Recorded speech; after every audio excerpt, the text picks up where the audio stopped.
balik yun ang drugas. Naay mga tao nga namalik ang drugas. It's not because wala na to gibuhat atong trabaho, but we cannot simply close our borders dire aning Davao. Kung napatay border control dire, okay raman. I think PDEA just released kung unsa ka mahal ang sabo dire, I think we're extraordinarily high compared sa mga ubang lugar. So, everything is okay. Supply is scarce. Ang problema, ang kanang sabo, dali ra kay na itago, mupalit sila sa gawas, o asa man na nila kwaon, masok-sok, masuod nila dire. So, anay. Problema ta diha. Davao man no? Pag kana ganing istorya ha, hardline gyud ta diha. Dili gyud ta mosugot ana. Dili gyud ta mo allow. Balik-balik naman ni siya. Kabulo ko sumol na kay ni paminawon.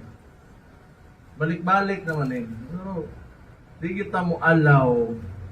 May mga bata, inosente, mga teenager o mga pamilya masudlan anang butanga, mga guba ang utok, madaot, unya.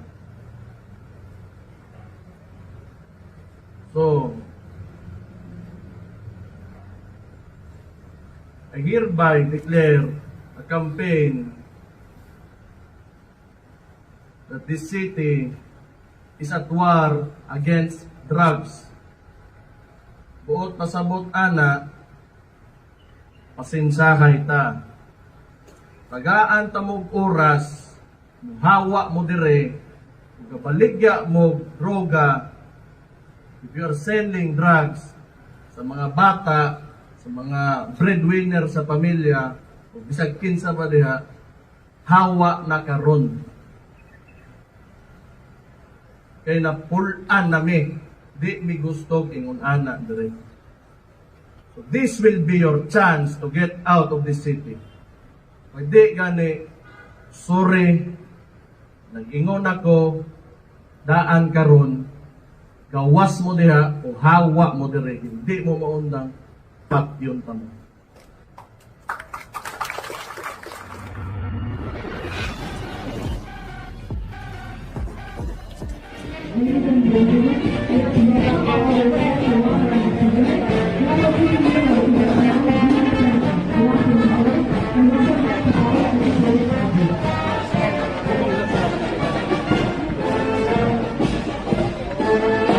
Supported and dynamic City Mayor of Davao City, Mayor Sebastian C. Duterte.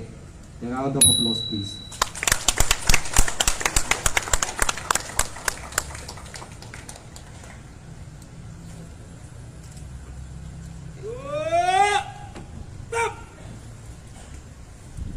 Please sit down. Thank you.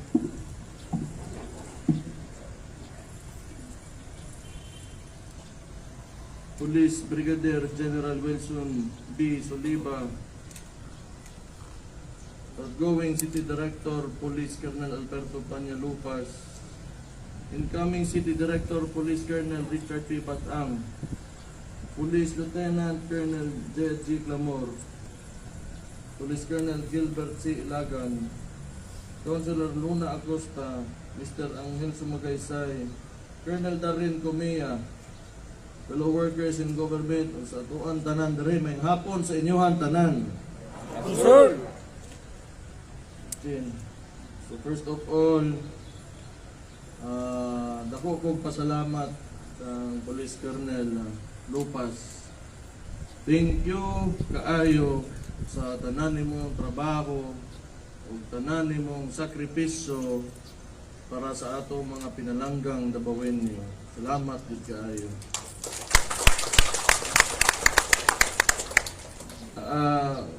Amigo ta, okay, nga makitaan ko nimo diha sa masugatan ko nimo storya ako, amigo ta, gusto ka mangita ka kastorya, naalang ko para nimo. Kay ako malipayon kay ko nga gitarong gid nimo imong trabaho, unya gialagaan gid nino ato mga tao, mga Dabawin. Salamat di kaayo anak. Karon so ingon ani nagsugod ako ang termino nga kasagaran sa kong oras gihatag nako sa mga rural areas nato diri sa Davao. So ko because I was worried of the problem of insurgency. No, kana mga NPA or other terrorist organizations nga nagag-cause og samok sa itong mga rural areas.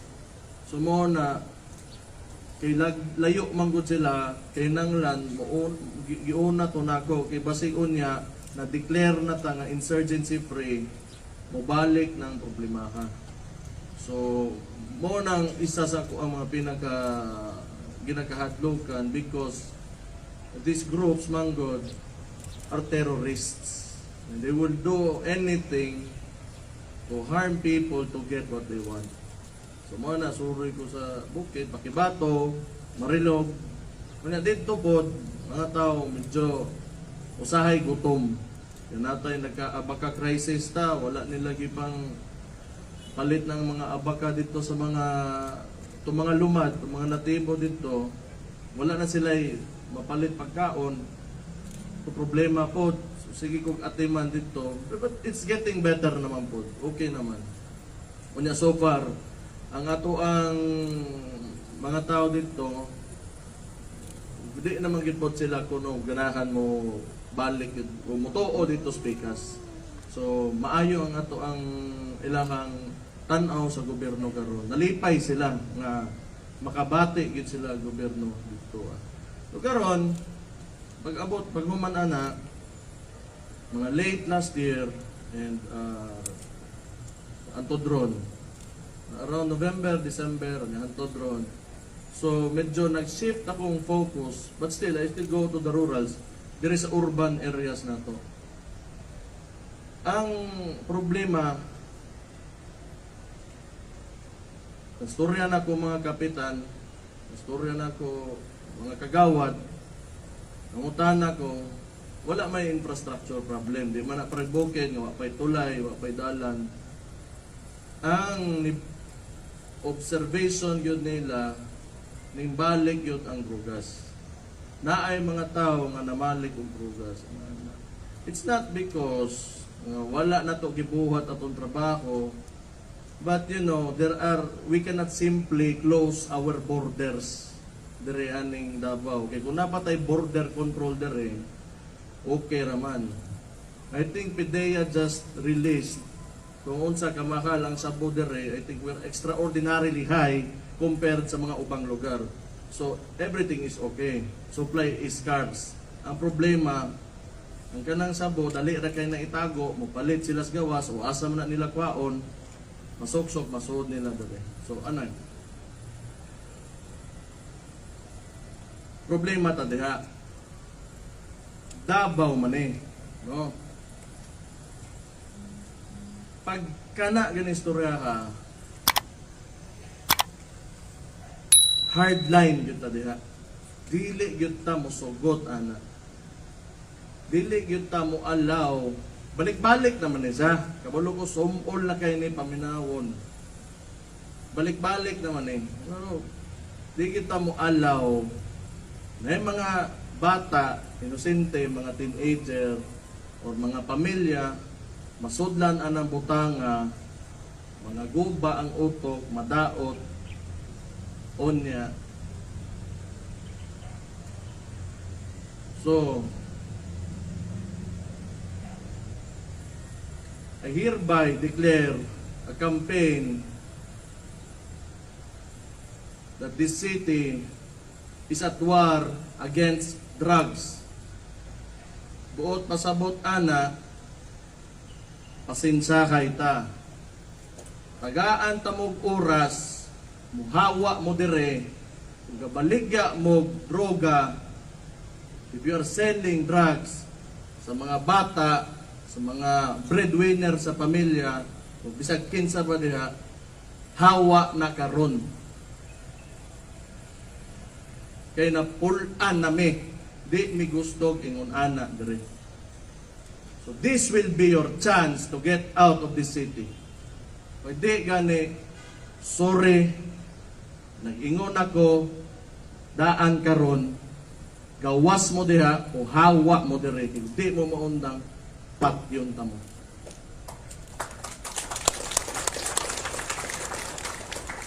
Di mao na, because I have gathered enough information kani sa mga densely populated barangays na to, and I have the data. Undang mo, di gani, wa ko'y mahimo para ninyo. Wala tay makayay, basta kay giingnan na mo, hawa mo dire. Ayaw mo ko ano. But anyway, aside ana, okay raman, mga bugoy, nga magin na from time to time, di man na sila mawa, pero mga maoy-maoy lang, we can forgive that. Di magin na malikaya, di mahubog, na unsa. Walay abusado, walay ka ng angas, ng magbuli-buli, everyone. Okay na na. Labi na kung kita nasa serbisyo, politiko, police, sundalo, best behavior kita while out on the public, nata sa publiko. Kaya kita mo ehemplo sa mga tao, magtanaw na sila nato, nga mo ilang sundon. Kung makita nila nga abusado, walay batasan ang ilang mga tao sa gobyerno, they will think na it's okay po to behave in that way. So mo lang natiman-an nato. Unsa pa ba? Well, katura, it's very simple actually kung inyo halang subayon. Kung unsa ray sakto, kung ang tao nasa tama, maayo ang ginabuhat sa usa ka tawo, suportahin ninyo. Suportahin ninyo, tabangin ninyo, and you look out, as you know, as government workers, you look out for your constituents. Ang mga tao nga mga sakop ninyo. Look out for them. Ang welfare nila, asa sila naglisod, napabanay gikaon. Mga na simple kaya ng mga butang, okay ba mo paminaw na ba kay problema. Pero pag abot gani sa krimen o tinarantado, katarantaduhan, kahinanglan, brutal yun mo diya. You know why? Overpopulated, it's really hard to manage sa ingani ka dakong populasyon, sa ingani ka centralized nato karon diri sa Davao. Like everybody, almost everybody is here. Almost everybody. We have 4 million, 4.5 ang tibuok population sa Davao region, and 2 million of that is here in Davao City. So ingana, maunang ako pasalamat ko kang Police Colonel Lupas that he took the challenge na iyag yung bantayan ang atoan dakbayan. So again, a round of applause for the former city director. So incoming, sir, my pronouncements are clear. Klaro yun na. And I will stand by it until the day I die. Para sa mga taga Davao, magsakripisyo gid kita. Maura yun na. Kung gusto ninyo nga muasenso pa ta, musaka pa ta, o mulabaw pa ta sa asa tagaron, sakripisyo. Kay kung dili kita ang magsakripisyo, ang masakripisyo ang mga tao. Mao yun na. So mga tropa na to diha, nga kanang gatuoan gatuo kaayuhan. Salamat kaayo sa inyo ha. Di na ko kalimtan ang inyong ginabuhat para sa mga tao. Inyong kaayo sa mga tao. Maora na, ako malipayon kaayo, nga nakakita ninyo karong adlaw, kung nalipay po mo nakita ko ninyo, may hapon sa inyong tanan, and God bless you all. Thank you. Thank you so much, sir. Once again, ladies and gentlemen, Davao City Mayor, Honorable Sebastian Z. Duterte. Thank you, sir. May we request our new City Director, Police Colonel Richard P. Badang, and our outgoing City Director, Police Colonel Alberto P. Lupas, to hand in the plaque of appreciation to our guest. Nagustuhan niyo ba ang ganitong pagtalakay? Mag-follow sa Informador FB page at mag-subscribe sa Informador YouTube channel. Ang Informador ay nilikha ng mga staff ni Atty. Ricky Tumutorgo, aka Insurrecto, upang lalong lumawak ang inaabot ng pagpapalaganap ng katotohanan at labanan ang fake news.